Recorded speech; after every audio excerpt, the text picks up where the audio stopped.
And you're welcome back. It's time for the dailies. If you're going out and picking up a daily, well, maybe we can help you out with the headline so you know which one might be your interest. Yeah. We're going to start with the Daily Trust today, and I'm not alone. I have, of course, the Princess of Wicked Nigeria in the studio, Winfred Evian Agbeleshe. Thank you very much. I'm sorry. I just had to. They'll come for you, don't worry. Keep on. Keep at it. All right. Let's do the Daily Trust here. Our first headline that hits you.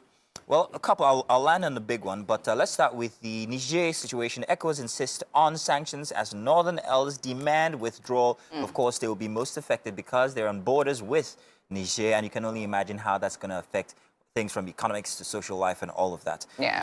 After Tinubu CBN governors meeting, dollar crashes to 790 naira at parallel market, which was welcome.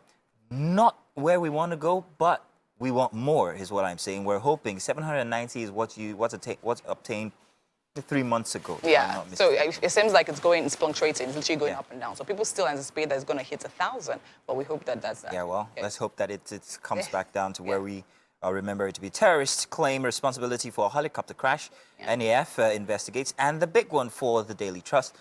Families cry out as food prices hit rooftop. Bags of rice, maize, beans, sugar gari on weekly increase. Inflation eroding capital. Base traders say experts seek suspension of tariffs. Others in Kogi, Lagos, Bayelsa pay more. Inflation hits 24.08%. There's a chart on there that shows the inflation rate. I'm going to talk about that on the next papers. But how are you seeing the prices going up? How's that affecting your household? How is it not affecting everybody's household? It is actually crazy. No matter who you think you are, you actually feel it. Now, people, I mean, the money you usually use to buy stuff that lasts for a month or 2 months or 3 months, literally you have to like triple it, not even double it. And it keeps on going up by the day because even the traders, even at this new rates, they're still complaining and saying it's not. They're telling you how much they used to buy it. So now in the markets is a conversation. You literally have to have a conversation. Yeah, you don't bargain anymore. You just like, beg now. Do you understand? Literally and all of that. But then again, the things that they're not even holding up, they don't, of course, they don't want to understand that, oh, okay, things are not necessarily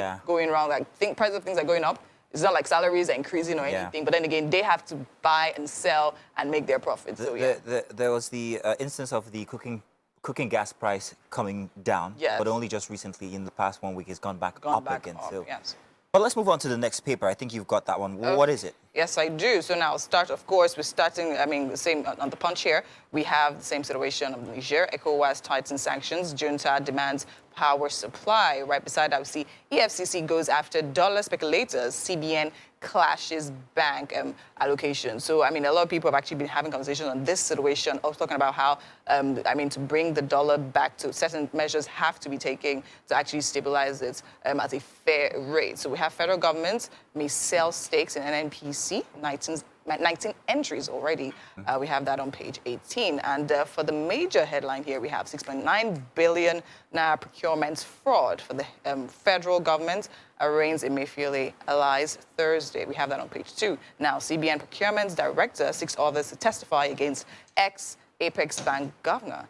Suspended CBN governor allegedly bought 100 vehicles through employees. Now, I know I've had several conversations on this particular issue with friends and all of that. And I mean, I think the major thing talking about there is the fact that people talk about how these people are actually in certain positions and the kind of things they perpetrate while they're in certain positions. And I mean, it is the Central Bank of Nigeria. Anyone literally found doing any funny business, they definitely should be held to book.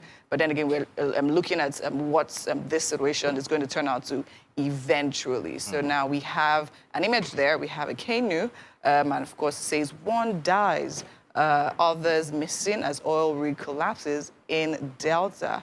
Niger ambush, Tinubu mourns soldiers, NAF vows to pound bandits. We have that on page 7. Abia woman arrested for stealing friend's 1-month-old baby. And of course, we have one more on the right. But I think, we'll probably take all that for it. Very interesting instance happening in Niger, but we'll move on to the next paper. Hopefully we find that and I can give 2 pence on that one. Let's move on now to the Guardian newspaper. Guardian newspaper, big headline here. FG in deregulation dilemma as 24% inflation worsens poverty. If you understand inflation, that means your purchasing power has just gone down by 24%.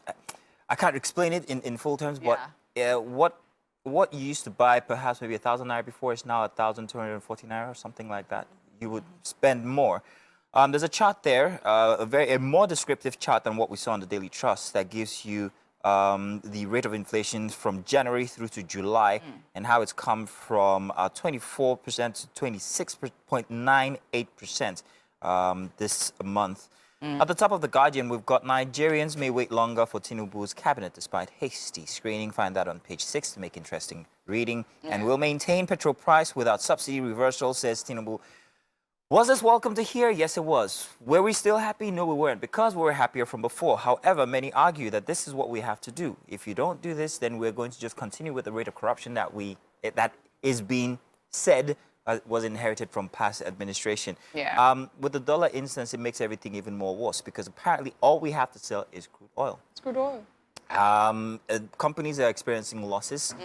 Continuously, big companies in Nigeria, the telcos and all the rest have just put out their statements for the first half of the year, and it would seem that it's no longer attractive to invest in Nigeria. In Nigeria, true. So all Nigeria can actually do is sell what it has. What does it have?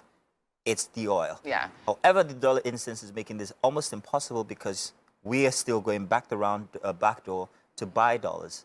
So it's a CBN oil sales thing that's going to help, that might be responsible for lifting Nigeria out of the doldrums where it is.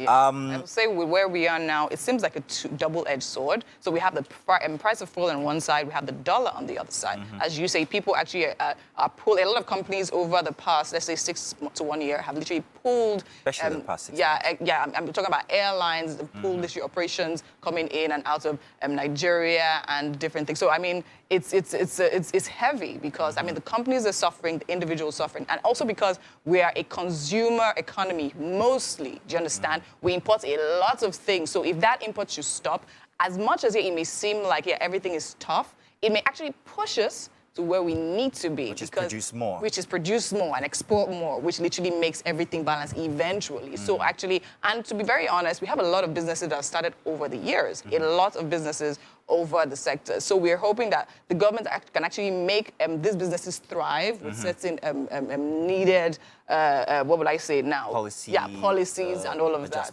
Yes, and I think that will actually help us. Take out the taxes. Let the entrepreneurs breathe. Let them breathe. Is what I say. If we have more businesses that are thriving, hey, the economy is going to get better. We can sell outside the country. Thank you very much, Princess. Thank you, Martino.